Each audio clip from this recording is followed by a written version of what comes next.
Halo, Shalom, selamat pagi dan salam sejahtera bagi kita semua.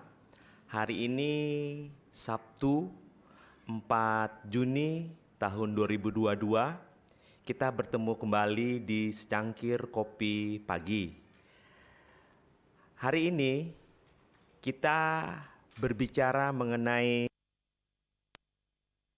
merayakan Pentakosta, mengenal Roh Kudus dan karyanya. Dan tentu saya pagi ini tidak sendiri, saya ditemani narasumber kita, Bapak Pendeta Dr. Kloso S. Ugak. Selamat pagi Pak. Selamat pagi. Gimana kabarnya hari ini Pak? Sangat baik, luar biasa. Puji Tuhan. Ya. Sudah ngopi Pak? Sudah, Sudah. tadi pagi ya. Mantap. Ya. Oke Pak, kita hari ini kan sebelum masuk pemaparan kita ada sedikit istilahnya kayak pembukaan gitu Pak ya. Iya. Mengenal karya Roh Kudus. Jadi ada sesuatu yang luar biasa bagi kehidupan kita yang percaya kepada Tuhan gitu Pak ya. Ya, betul. Jadi setelah Tuhan Yesus naik, Tuhan Yesus tidak meninggalkan kita manusia, tetapi kita tetap menyertai di dalam kehidupan kita Pak yang percaya kepadanya. Ya, benar. Oke, untuk pemirsa Secangkir Kopi Pagi, kita akan masuk dalam pemaparan yang akan disampaikan oleh Bapak Pendeta Dr. Kloso S. Ugak.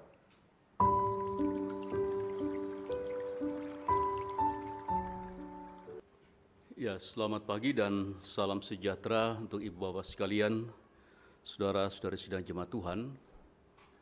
Secara kalender gerejawi, besok kita bersama-sama akan merayakan Hari Pentakosta. Karena itu maka pada kesempatan hari ini, Sabtu tanggal 4 Juni, kita berupaya memahami Pentakosta itu dengan subtema yang saya pilih ialah mengenal Roh Kudus dan karyanya. Dalam kaitan ini sebagai dasar awal, walaupun nanti saya akan merujuk kepada sejumlah ayat-ayat lain, saya akan bacakan dulu dari Kisah Rasul pasal 2, ayat yang pertama sampai ayatnya yang ke-13. Kisah Rasul pasal 2, ayat pertama sampai 13, di sana perikopnya adalah Pentakosta. Saya bacakan begini. Ketika tiba hari Pentakosta, semua orang percaya berkumpul di suatu tempat. Tiba-tiba turunlah dari langit suatu bunyi seperti tiupan angin keras yang memenuhi seluruh rumah di mana mereka duduk. Dan tampaklah kepada mereka lidah-lidah seperti nyala api yang bertebaran dan hinggap pada mereka masing-masing.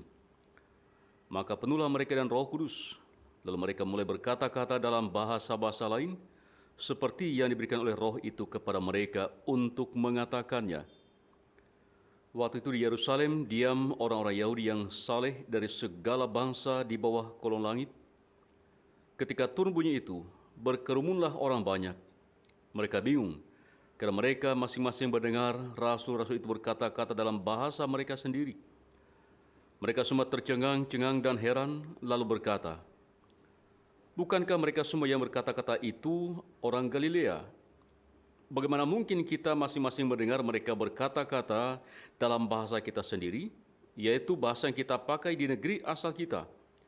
Kita orang Partia, Media, Elam, penduduk Mesopotamia, Yudea dan Kapadokia, Pontus dan Asia, Frigia dan Pamfilia, Mesir, dan daerah-daerah Libya yang berdekatan dengan Kirene, pendatang-pendatang dari Roma, baik orang Yahudi maupun penganut agama Yahudi, orang Kreta dan orang Arab. Kita mendengar mereka berkata-kata dalam bahasa kita sendiri tentang perbuatan-perbuatan besar yang dilakukan Allah." Mereka semuanya tercengang dan sangat termangu-mangu sambil berkata seorang kepada yang lain, "Apakah artinya ini?" Tetapi orang lain menyindir, "Mereka sedang mabuk oleh anggur manis." Amin. Ibu bapak saudara-saudari yang kekasih dalam Tuhan, dalam rangka kita memahami topik untuk hari ini, yakni mengenal Roh Kudus dan karyanya, saya mengajak kita melihatnya mengacu apa yang ada dalam perjanjian lama dan juga apa yang ada dalam perjanjian baru. Mengacu perjanjian lama, pertama-tama saya mengajak kita memahami istilah yang digunakan untuk menuju kepada apa yang biasa kita kenal dengan istilah Roh Kudus. Dalam bahasa Indonesia ada beberapa ungkapan dalam rangka menuju kepada Roh Kudus itu. Ada saatnya hanya menggunakan satu kata, yakni roh. Ada saatnya dia menggunakan ada subjek dari kata roh itu, misalnya roh Allah, atau roh Tuhan, atau juga memang Roh Kudus. Lalu kalau nanti dalam perjanjian baru ada tambahan dari ungkapan itu ialah Roh Kristus. Itu dalam bahasa Indonesia. Nah, kalau dalam bahasa aslinya misalnya dalam perjanjian lama, roh itu adalah ruah. Kalau dalam perjanjian baru itu adalah pneuma. Perjanjian lama dalam bahasa Ibrani, perjanjian baru dalam bahasa Yunani. Ada saatnya hanya menggunakan kata ruah.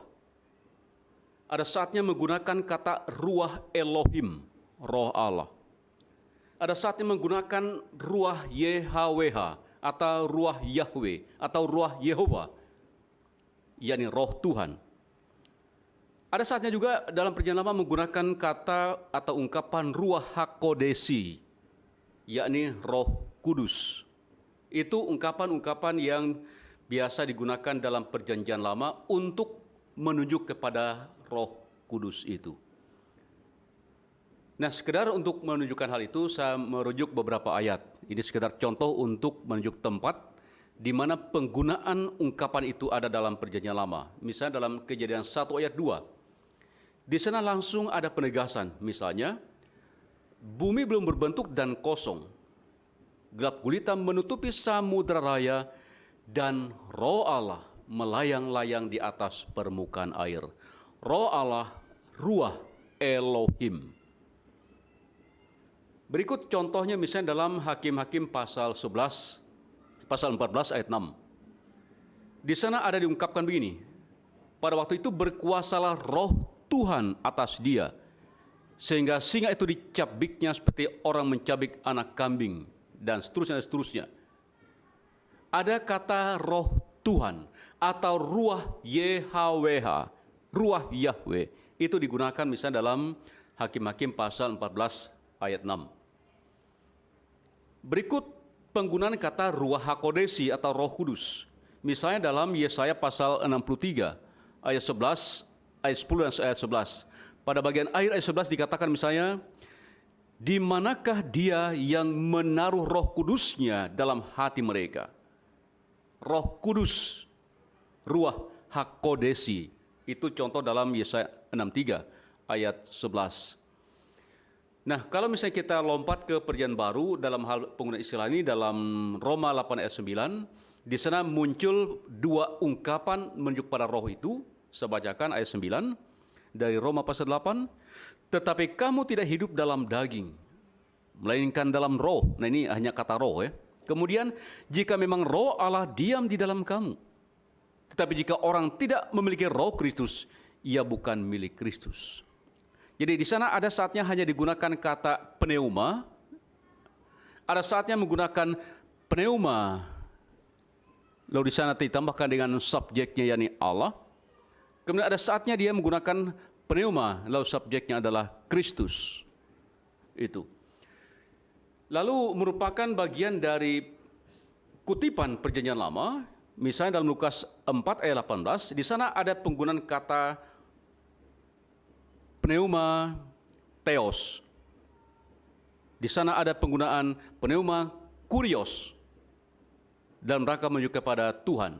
Kurios adalah Tuhan dalam bahasa Yunaninya. Nah, ini sekedar pertama-tama kita memahami dari segi istilah. Jadi dalam Alkitab itu untuk menunjuk kepada hal yang sama, yakni roh Allah yang umumnya kita gunakan atau Roh Kudus, ada saatnya dia menggunakan kata ruah saja atau pneuma saja dalam PB. Ada saatnya dia menggunakan ruah Elohim, ruah YHWH atau ruah Yahweh, ruah hakodesi, atau ada saatnya memang lalu tergabung atau digabung roh dari Tuhan Allah, ruah YHWH Elohim. Itu segi penggunaan. Jadi ada macam-macam penggunaan untuk menunjuk hal yang sama. Nah, berikutnya, apa atau siapa dia yang disebut sebagai Roh Allah atau Roh Kudus di dalam Perjanjian Lama? Nah, sekedar saya ambil contoh di sini, pertama-tama ialah mengacu pada Kejadian pasal 1 ayat yang kedua. Di sana ada berbicara ketika peristiwa penciptaan itu dilakukan. Ayat 1 dan 2 berkata begini, pada mulanya Allah menciptakan langit dan bumi. Lalu ayat 2, bumi belum berbentuk dan kosong, gelap gulita menutupi samudra raya, dan Roh Allah melayang-layang di atas permukaan air. Pada mulanya ada Elohim, kemudian Ruah Elohim melayang-layang di atas permukaan air. Jadi ketika ia menuju kepada Allah Sang Pencipta, lalu Allah Sang Pencipta itu hadir dalam rangka penciptaan dalam wujud roh.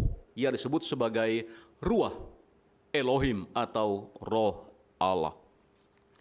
Berikut misalnya saya menuju kepada Yesaya 61 ayat 1. Kalau tadi menuju kepada peristiwa ketika Allah menciptakan dunia dan segala isinya.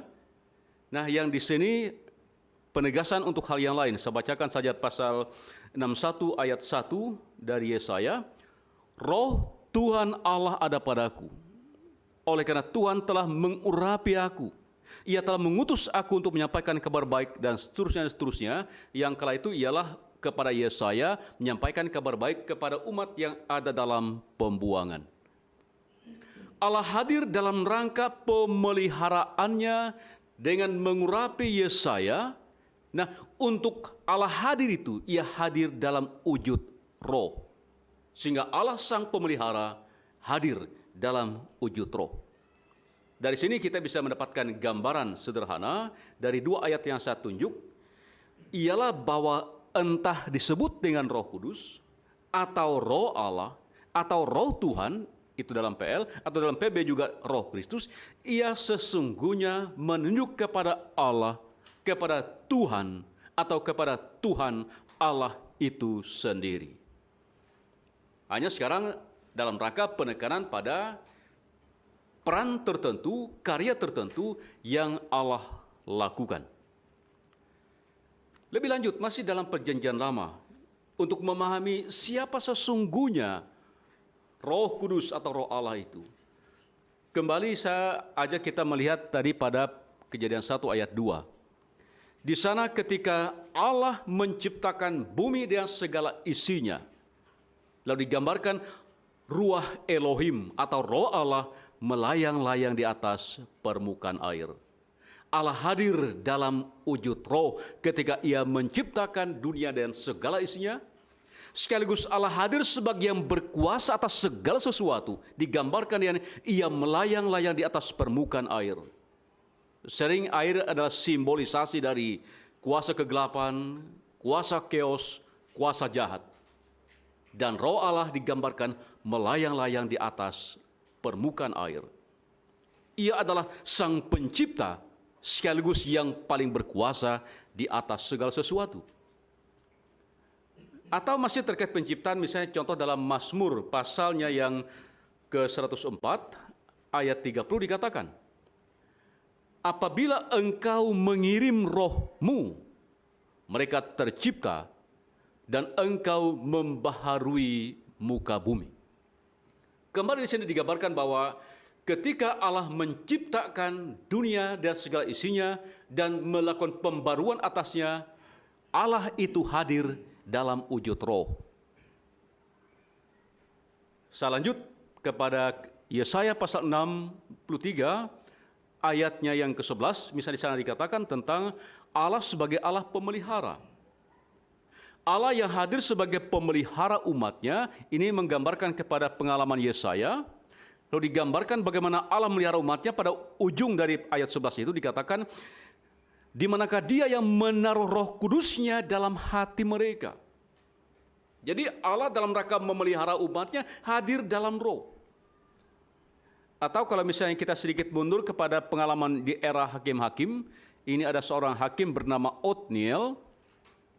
ketika ia maju membela umatnya yang menjadi tanggung jawabnya, di sana digambarkan bahwa Roh Tuhan menghinggapi dia. Jadi dalam rangka Othniel bisa maju berperang, menjaga, melindungi umat yang menjadi tanggung jawabnya, Roh Tuhan menghinggapi dia. Sehingga Roh Tuhan atau Roh Allah di sana hadir sebagai yang memelihara. Dan juga pada bagian-bagian lain tampak kehadiran Allah sebagai sang pemelihara.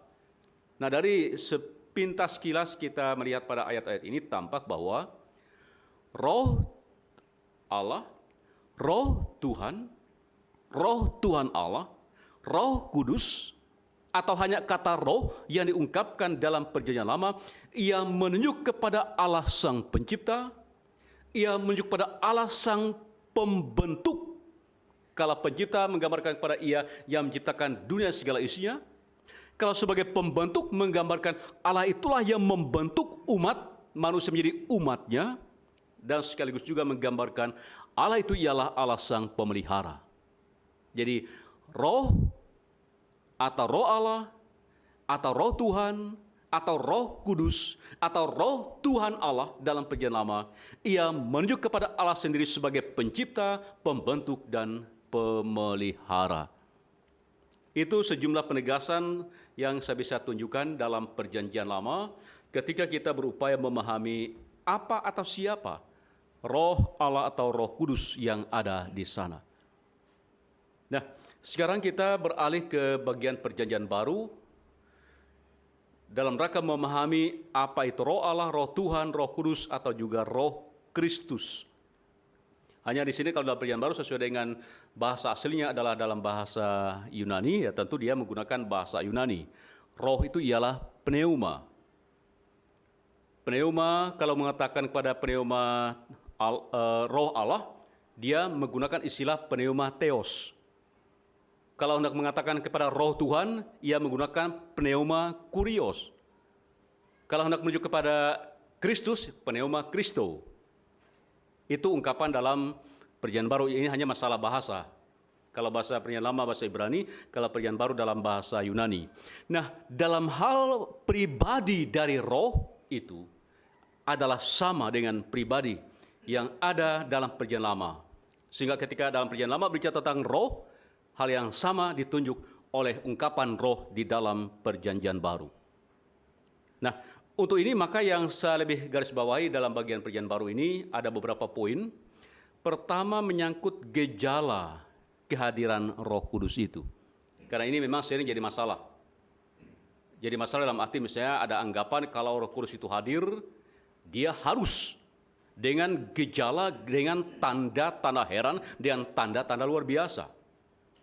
Nah sekarang kita tidak mengacu pada doktrin gereja tertentu, klaim orang tertentu, tapi apa yang Alkitab katakan. Nah, kalau kita mengacu kepada peristiwa Pentakosta yang tadi saya bacakan dalam Kisah Rasul pasal 2, benar di sana ketika Roh Kudus turun mengurapi para murid, terjadi peristiwa yang serba luar biasa, yang serba spektakuler. Ada tanda-tanda yang heran, ada tanda-tanda yang luar biasa terjadi di sana. Ada bahasa roh, ada mujizat, ada lidah-lidah seperti nyala api, dan seterusnya dan seterusnya. Ada tanda-tanda heran yang luar biasa ketika Roh Kudus hadir pada saat Pentakosta. Tapi kita bisa juga melihat contoh lain dalam Alkitab. Misalnya contohnya dalam Yohanes pasal 3, di sini berbicara menyangkut bagaimana seseorang itu bisa lahir baru, percakapan antara Tuhan Yesus dengan Nikodemus. Nah, bagaimana mungkin Nikodemus mengalami lahir baru? Atau seseorang mengalami lahir baru menjadi sesuai dengan apa yang Allah kehendaki? Roh Kuduslah yang mengerjakannya. Nah, bagaimana Roh Kudus hadir memungkinkan seseorang lahir baru itu? Di dalam teks kita ini, Tuhan Yesus sendiri mengatakan bahwa Roh itu akan hadir dan bekerja bagaikan angin, yang kita tidak tahu dari mana datangnya dan kemana perginya. Tetapi kalau ia hadir, ia akan melakukan pembaruan atas hidup seseorang. Sehingga dari gambar ini menegaskan di sana tidak ada tanda-tanda heran, tanda-tanda luar biasa, bahkan tidak disadari. Karena ia hadir bagaikan angin yang kita tidak tahu dari mana datangnya dan kemana perginya. Tapi pekerjaannya nyata, yakni pembaruan atas hidup seseorang. Sehingga kalau kita lihat dari percakapan antara Tuhan Yesus dengan Nikodemus ini, maka di sana Roh Kudus hadir tanpa gejala spektakuler, tanpa gejala luar biasa, tetapi dampaknya nyata, yakni pembaruan seorang untuk menjadi hidup baru. Nah, ada dua data kita dapatkan paling tidak. Dan dari kedua data Alkitab ini menunjukkan gambaran berbeda-beda. Bagaimana gejala ketika Roh Kudus itu hadir. Ada dengan gejala yang serba spektakuler, ada saatnya tanpa tanda-tanda. Itulah Roh Kudus dalam bekerja. Sehingga kepada kita diperlihatkan bahwa Roh Kudus bekerja tidak menggunakan pola tetap dan tidak bisa dipolakan. Gereja tidak bisa mempolakan harus begini, harus begitu kalau Roh Kudus itu hadir dan bekerja. Harus begini, harus begitu tandanya kalau Roh Kudus itu hadir bekerja. Gereja tidak bisa melakukan itu. Tidak bisa merumuskan doktrin seperti itu. Karena apa? Karena Roh Kudus adalah Allah itu sendiri. Dialah yang menentukan seperti apa dan bagaimana gejala kalau ia hendak turun, hendak bekerja, hendak melakukan pembaruan atas kehidupan umatnya. Nah, ini dalam kaitan dengan gejala. Yang berikut dari perjanjian baru ialah objek atau kepada siapa Roh Kudus itu hadir. Nah, ini juga menjadi penting. Karena kadang-kadang juga ada anggapan bahwa Roh Kudus itu baru mengurapi seorang itu kalau orang itu sudah imannya dewasa. Roh Kudus itu mengurapi seorang kalau orang itu pokoknya sudah mengalami kemajuan dengan macam-macam praktik hidup sebagai tanda orang beriman. Nah, kesanalah baru Roh Kudus itu akan mengurapi orang itu. Nah, sekarang bagaimana yang Alkitab katakan? Kembali saya mengajak kita melihat pada contoh dalam Kisah Rasul pasal 2 ayat 1 sampai 11. Di sana mereka yang mendapat pengurapan Roh Kudus adalah para murid. Dan untuk ini benar, para murid ialah orang-orang yang sudah bersungguh-sungguh paling tidak selama 3 tahun ada bersama Yesus. Ikut ke sana kemari bersama Yesus. Sehingga mereka ini bisa dikategorikan sebagai orang-orang yang sudah sedemikian mapan, sedemikian bersungguh-sungguh dalam rangka mengikuti Yesus. Mereka mendapat pengurapan Roh Kudus. Tapi kemudian kita lihat contoh lain, Kisah Rasul pasal 8 ayat 44 sampai 48. Di sana ada menggambarkan ketika Petrus sedang berkhotbah di tempat Kornelius. Jadi ini Petrus ini baru berkhotbah di tempat Kornelius. Kornelius adalah seorang tentara Romawi, seorang bukan Yahudi, seorang yang tidak percaya pada Allah Yahweh. Tetapi tiba-tiba Roh Allah mengurapi Kornelius dan seisi rumahnya. Kornelius belum percaya kepada Tuhan, tapi Roh Kudus mengurapi dia. Sehingga yang terjadi untuk kasus Kornelius ialah Roh Kudus mengurapi Kornelius untuk membuat dia menjadi percaya. Kalau para murid tadi, mereka sudah percaya bersungguh-sungguh, ikut dengan sungguh-sungguh mendapat pengurapan Roh. Kalau Kornelius, Roh mengurapi dia agar bersungguh-sungguh menjadi percaya dan pengikut Tuhan. Dan itu nanti kemudian tampak dengan ia menyerahkan diri dan seisi rumahnya untuk dibaptis oleh Petrus kala itu. Sehingga kalau kita lihat di sini juga bahwa Roh Kudus itu bisa mengurapi siapa saja.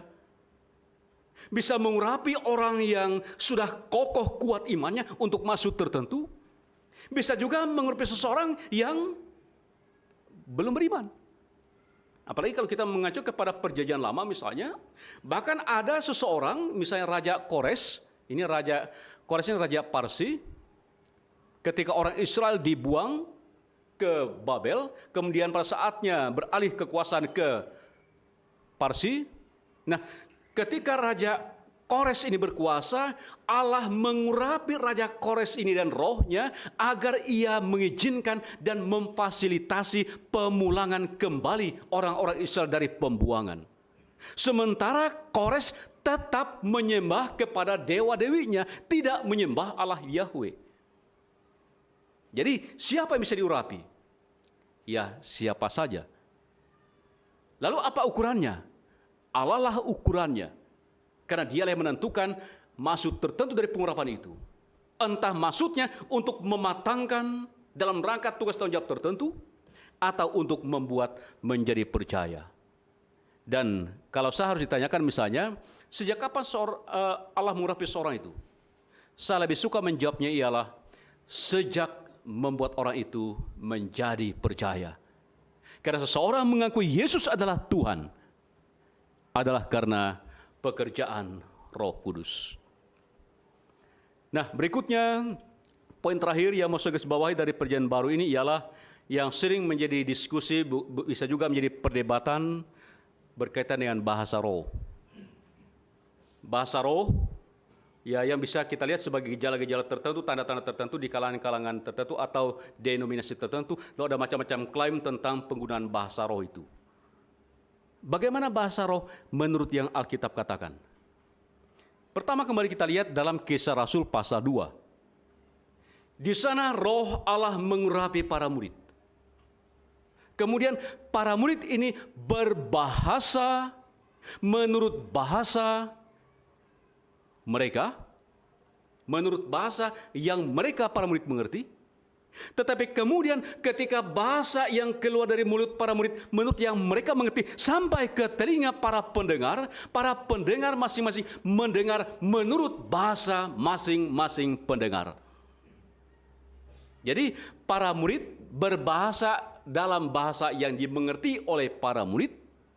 Para pendengar mendengar menurut bahasa dari masing-masing pendengar. Para murid berbahasa dalam bahasa Aram. Para pendengar mendengar misalnya orang Mesir, ya dalam bahasa Mesir. Orang Arab dalam bahasa Arab. Ibaratnya ada orang Dayak akan mendengar juga dalam bahasa Dayak. Sehingga di sana tampak bahwa bahasa roh yang terungkap dalam peristiwa Pentakosta ialah bahasa yang Roh Kudus karuniakan kepada para murid, yang kemudian dengan kuasa luar biasa Roh Kudus itu menerjemahkan bahasa itu menjadi dimengerti oleh masing-masing pendengar sesuai dengan bahasa ibu dari masing-masing pendengar itu.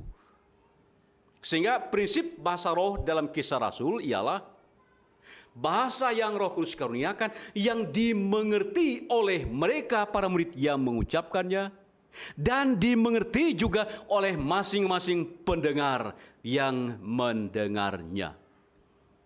Itu bahasa roh yang Roh Kudus karuniakan menurut kasus Pentakosta.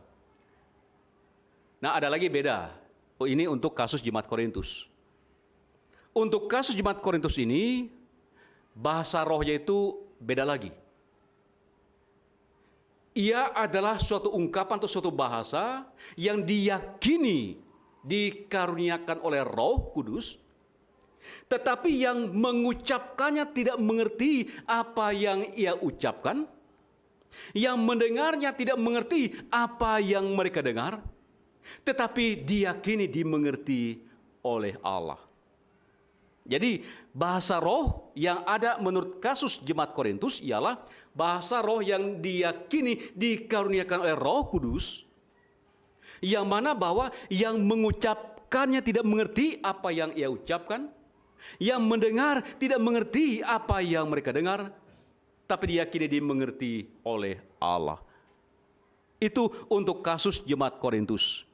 Dalam hal ini ialah kasus bahasa roh yang ada di sana.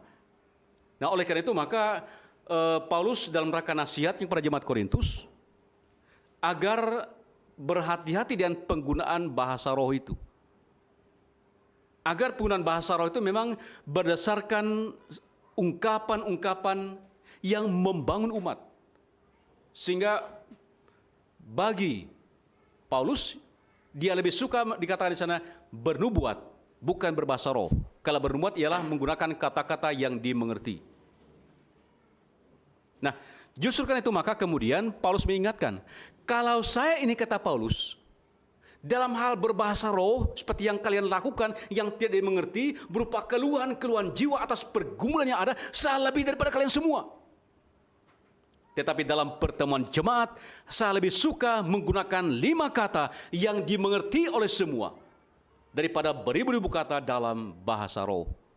Itu yang diungkapkan oleh Paulus kepada jemaat di Korintus. Sehingga dari sini kepada kita diperlihatkan bahwa yang lebih penting dan lebih utama bagi kita sekarang ialah bagaimana menggunakan istilah bernubuat dalam tulisan Paulus itu, yakni menggunakan kata-kata atas dasar Roh Kudus yang memberikan hikmat bagi kita, lalu muncullah kata-kata yang membangun, yang dimengerti oleh semua, walaupun hanya sedikit kata-kata yang muncul, yang dikeluarkan, tapi ya sungguh-sungguh membangun kehidupan bersama. Mari kita rayakan hari Pentakosta, karena kita ada buah karya Roh Kudus. Kita mengaku Yesus adalah Tuhan, juga adalah buah karya Roh Kudus. Amin.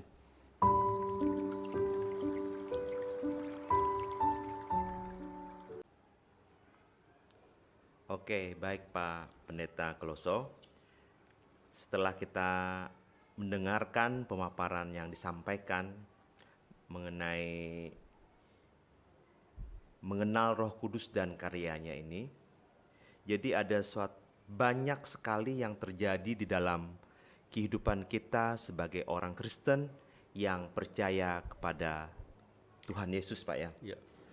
Jadi kalau kita melihat ini, Pak ya, sebenarnya Roh Kudus ini sudah dari awal penciptaan dunia ini sudah ada, Pak ya, seperti yang dipaparkan tadi, Ya, betul. di mana roh-roh Allah melayang-layang di atas air. Ya. Iya, di Kejadian. Nah, saya berpikirnya begini, Pak. Dari perjanjian lama itu Allah sendiri yang bekerja. Ya, betul. Nah, setelah itu masuk ke perjanjian baru itu adalah melalui anaknya, Yesus Kristus, yang untuk sebagai penebusan dosa itu, Pak ya, untuk melepaskan kita dari dosa kita sehingga manusia itu kembali lagi kepada Allah. Seperti itu, Pak ya.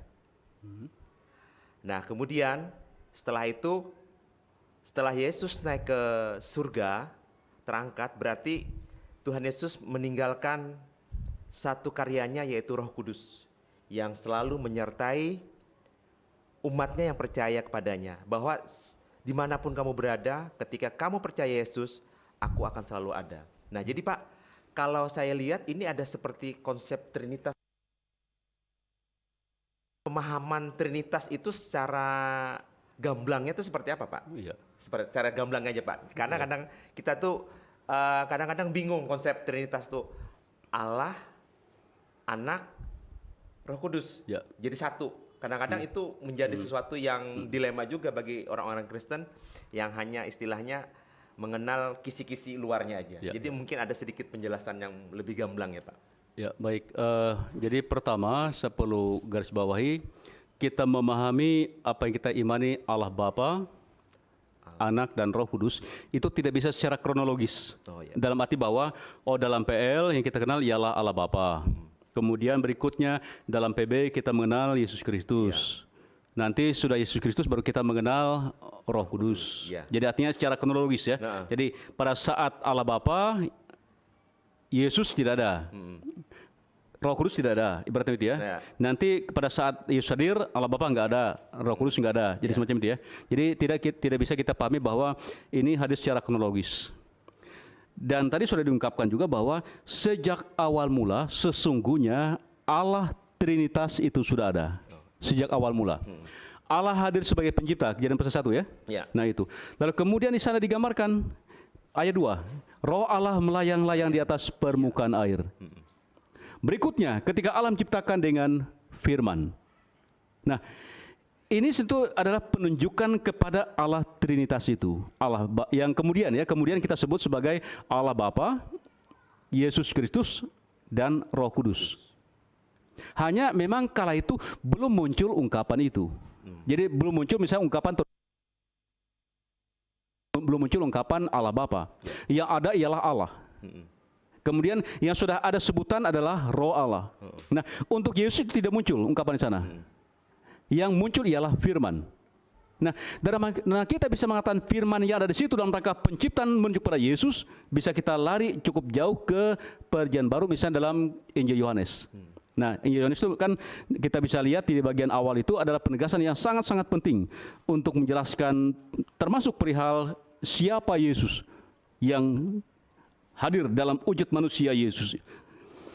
Misalnya dikatakan begini, dalam Yohanes pasal 1 ya, pada mulanya adalah firman. Firman itu bersama-sama dengan Allah, dan firman itu adalah Allah. Ia pada mulanya bersama-sama dengan Allah.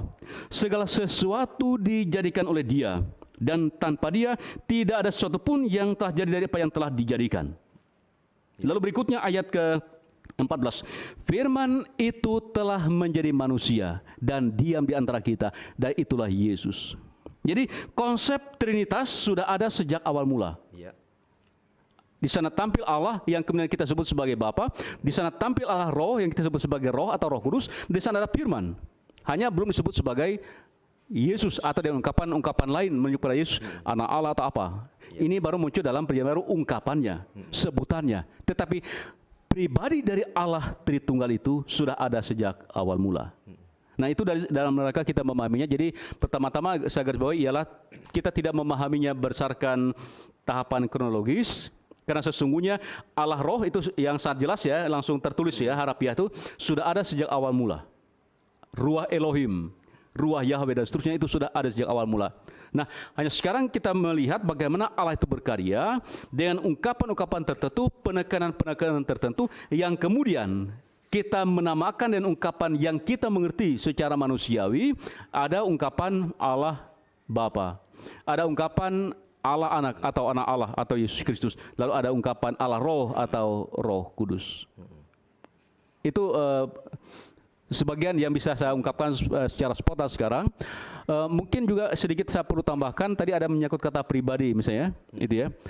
Jadi sejak awal mula sudah ada digambarkan tentang pribadi Tritunggal itu. Pribadi Bapa, pribadi Anak, dan pribadi Roh. Dia adalah tiga pribadi dalam satu Allah yang esa itu. Ya. Iya, terima kasih Pak Pendeta. Jadi konsep yang tadi itu merupakan yang kita bagi secara fase itu adalah orang yang tidak mengenal begitu secara harfiahnya. Jadi hanya mengenal Allah itu Perjanjian Lama, Yesus Perjanjian Baru, dan Roh Kudus. Nah, dengan ini sudah dijelaskan tadi. Jadi kita bisa lagi lebih mengenal dan lebih mengerti arti konsep Trinitas itu, Pak ya. Bahkan kadang-kadang ada anggapan bahwa Roh Kudus itu baru hadir dalam Perjanjian Baru. Ya, saat Pentakosta ya. Betul. Ada satu anggapan begitu. Padahal sesungguhnya sejak awal mula Kejadian pasal 1 ayat 2, ini baru ayat kedua. Sudah berbicara tentang Ruah Elohim, Roh Allah, Allah Roh itu. Iya.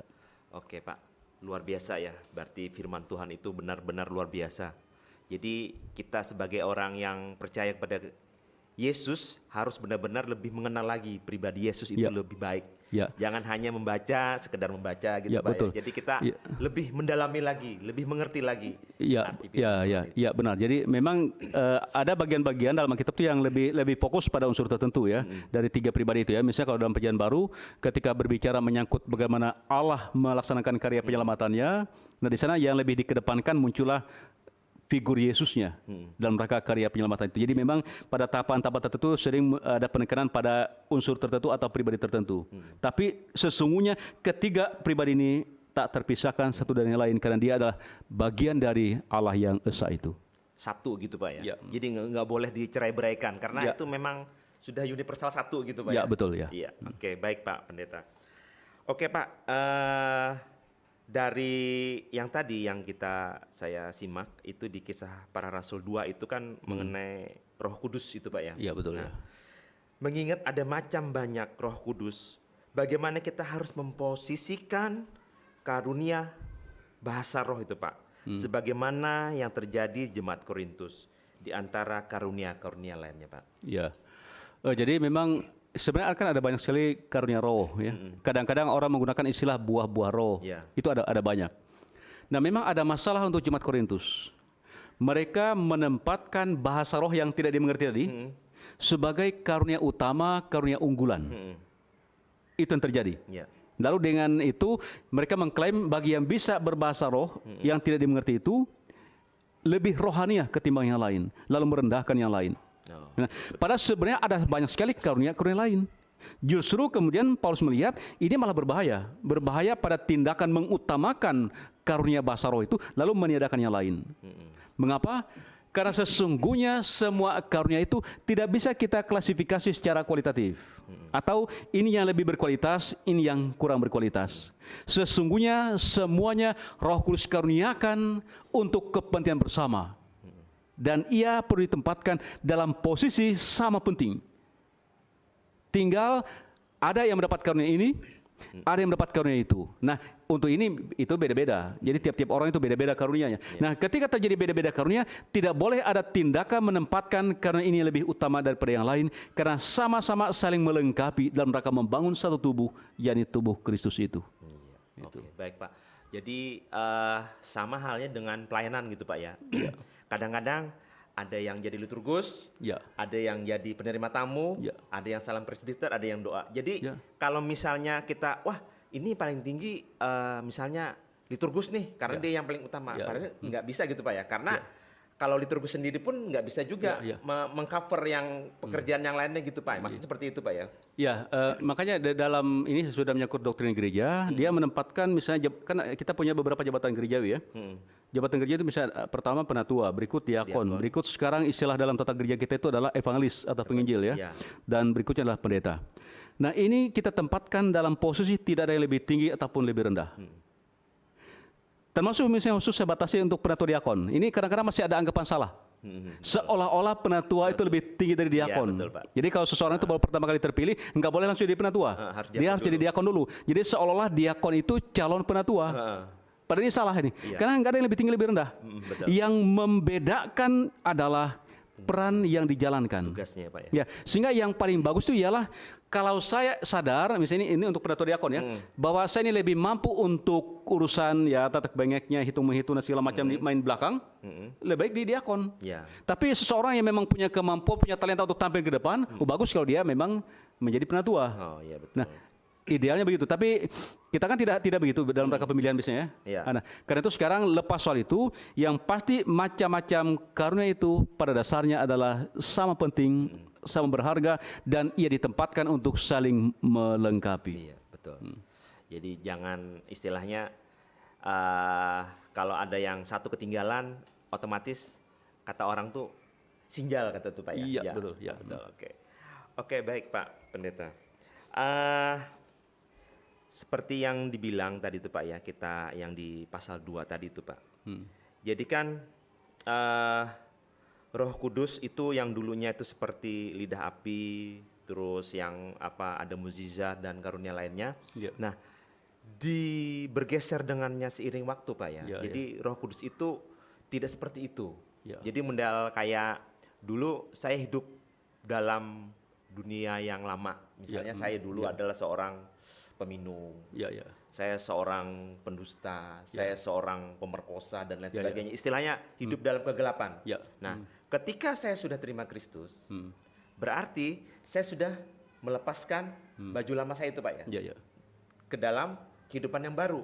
Jadi saya meninggalkan, saya meninggalkan hal-hal yang tidak berkenan di mata Allah. Ya, begitu Pak ya, Pak konsepnya. Nah, terus Pak, ketika orang itu sudah terima Yesus, dengan seiringnya waktu, kalau misalnya seandainya tuh Pak ya, orang itu ada lagi berbuat dosa, Roh Kudus itu apakah tetap ada di dalam orang itu? Apakah dia akan meninggalkan orang itu? Karena dia sudah istilahnya sudah mencemarkan ini, sudah mencemarkan bait Allah atau tubuh kita gitu loh. Gimana itu Pak konsepnya?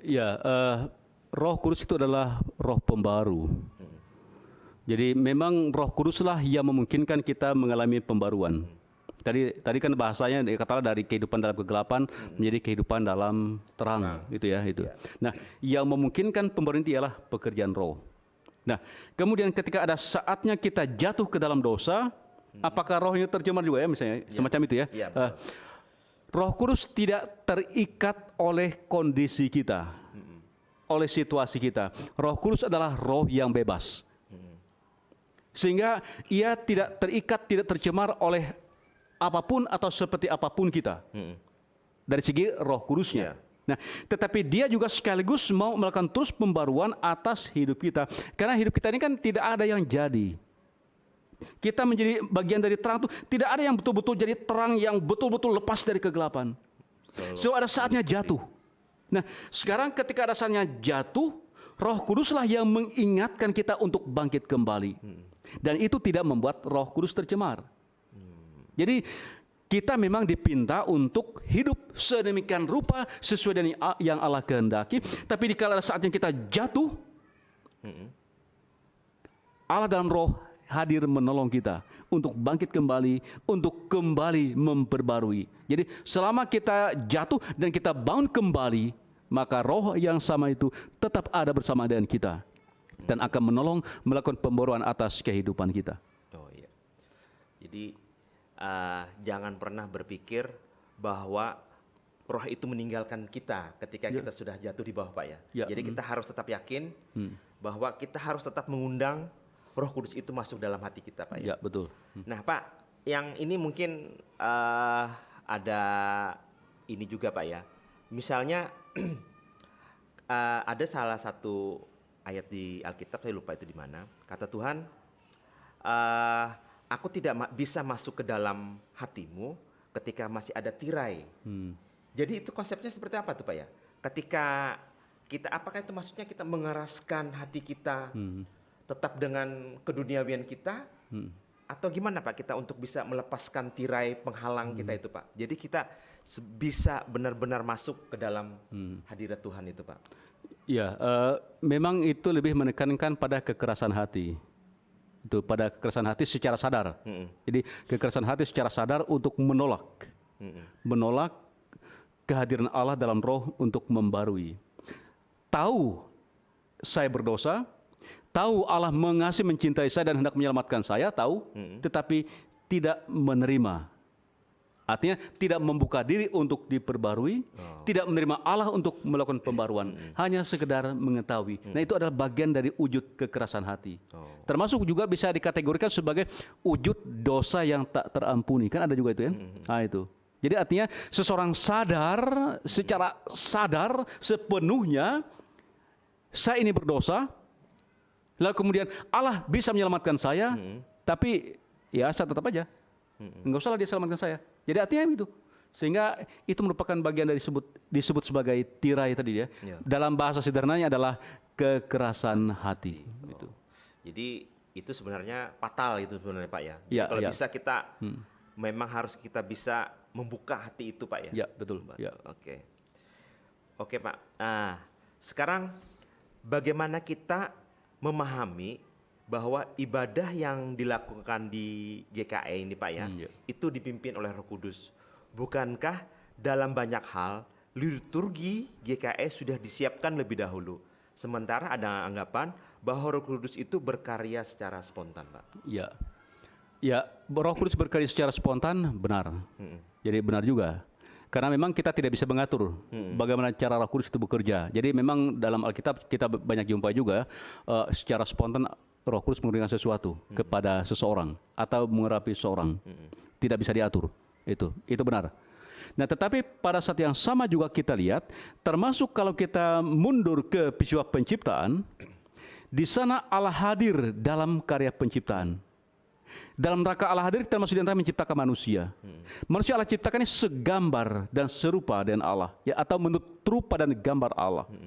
Di antaranya adalah gambaran bahwa Allah mengaruniakan hikmat kepada manusia untuk menjadi imago Dei, segambar dan Allah itu, yang nanti kemudian menjadi mandataris Allah.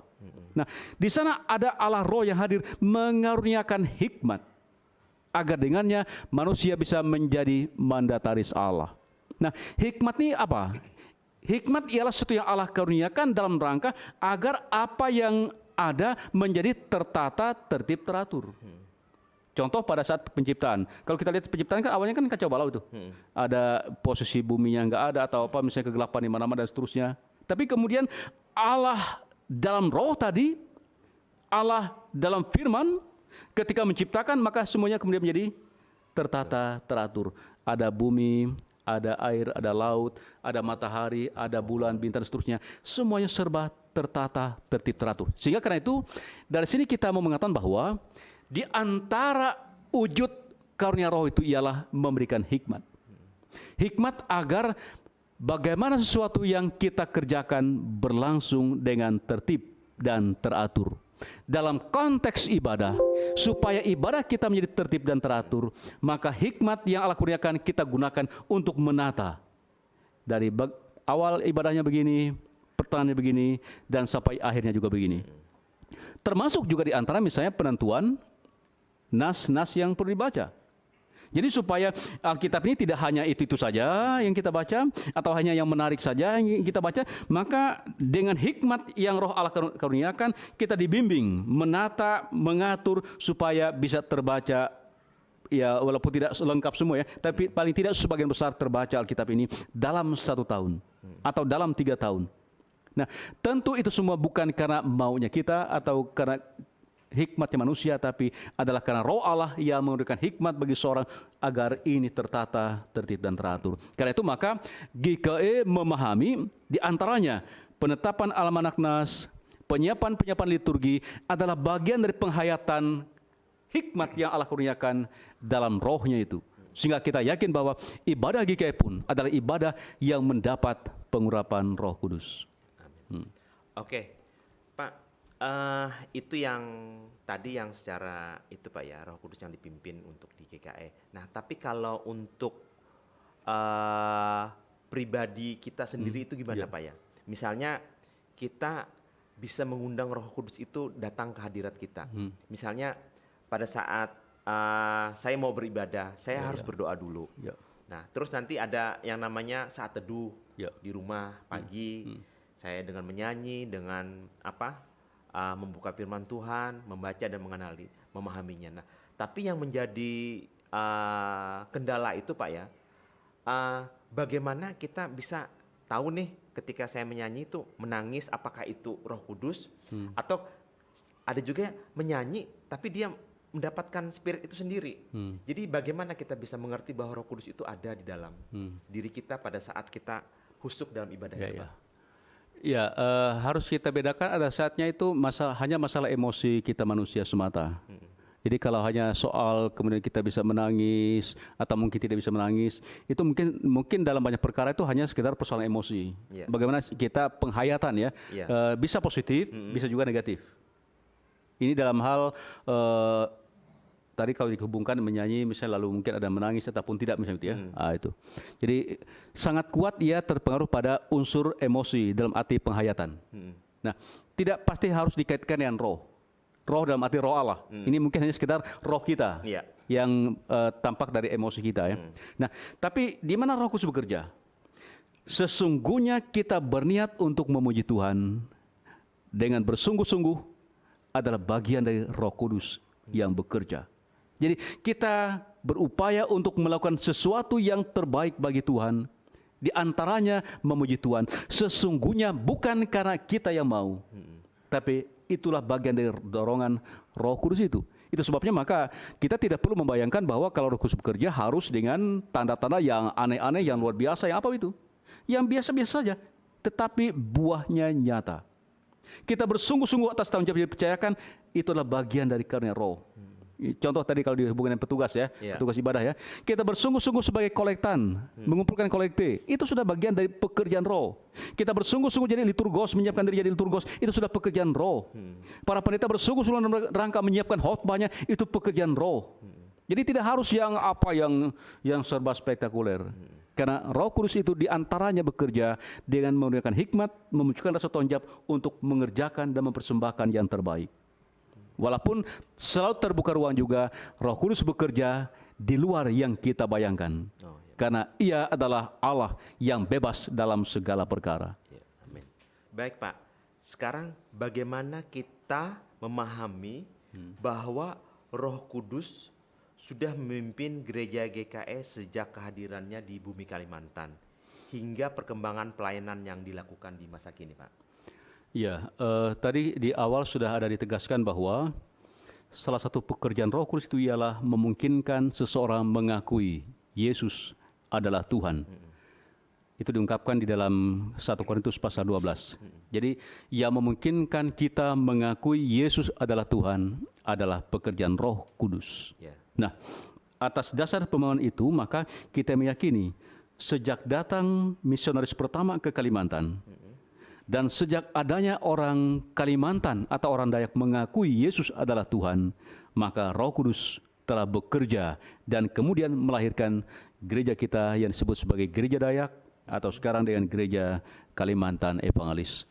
Nah, di samping Roh Kudus itu membuat kita menjadi percaya kepada Yesus, Roh Kudus juga kemudian memanggil orang-orang percaya ini untuk ambil bagian dalam karya pelayanan. Karena gereja ini kan ada banyak pelayanannya, yang secara umum kita bisa rumuskan dalam 3 tugas panggilan gereja. Dan mereka penataan untuk unsur-unsur persekutuan, unsur-unsur pelayanan atau diakonia, unsur-unsur untuk kesaksian. Nah, yang melakukannya ialah kita yang percaya pada Tuhan tadi itu. Nah, untuk memanggil dan melengkapi kita agar mau ambil bagian dalam tugas pelayanan itu adalah pekerjaan Roh Kudus juga.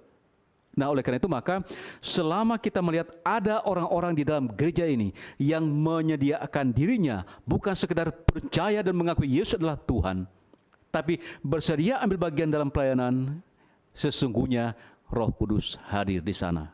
Itu. Oke, baik Pak Pendeta. Tak terasa juga Pak ya, kita sudah cukup lama. Mungkin masih banyak sebenarnya pertanyaan-pertanyaan yang kita anukan. Tapi karena waktu juga kita Pak, jadi nggak bisa terlalu lama.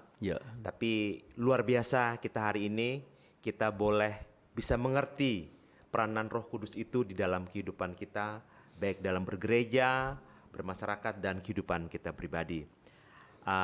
Baik Pak Pendeta Kloso, terima kasih. Tapi sebelumnya closing dulu Pak ya. Untuk closing, silakan Pak. Ya, Ibu Bapak, saudara-saudari sekalian kekasih dalam Tuhan, dari acara secangkir kopi pagi ini kami bersama-sama mengucapkan selamat merayakan Pentakosta yang besok hari Minggu akan kita rayakan bersama-sama. Mari kita hayati kehadiran Roh Kudus yang mengurapi dan melengkapi kita, membuat kita percaya bahwa Yesus adalah Tuhan dan Juru Selamat. Dan berikutnya kita masih akan berjumpa di Sabtu depan. Kalau tadi kita berupaya merayakan Pentakosta dalam rangka bagaimana kita memahami Roh Kudus dan karyanya, maka di minggu depan kita akan berupaya memahami gereja sebagai eklesia yang adalah buah karya Roh Kudus itu. Mari kita rayakan Pentakosta. Tuhan menolong dan memberkati. Baik, terima kasih pada Pak Pendeta Kloso yang telah memaparkan materi kita pada pagi hari ini. Semoga boleh menjadi berkat. Jadi bagi yang menyaksikan secangkir kopi pagi ini, jangan lupa untuk memberikan like-nya, komen, dan subscriber untuk selalu setia bersama kami di secangkir kopi pagi. Saya Yohanes Rirhena dan saya Pendeta Kloso S. Ugak dan seluruh kru yang bertugas pagi hari ini mengucapkan terima kasih. Tuhan Yesus memberkati dan salam sehat.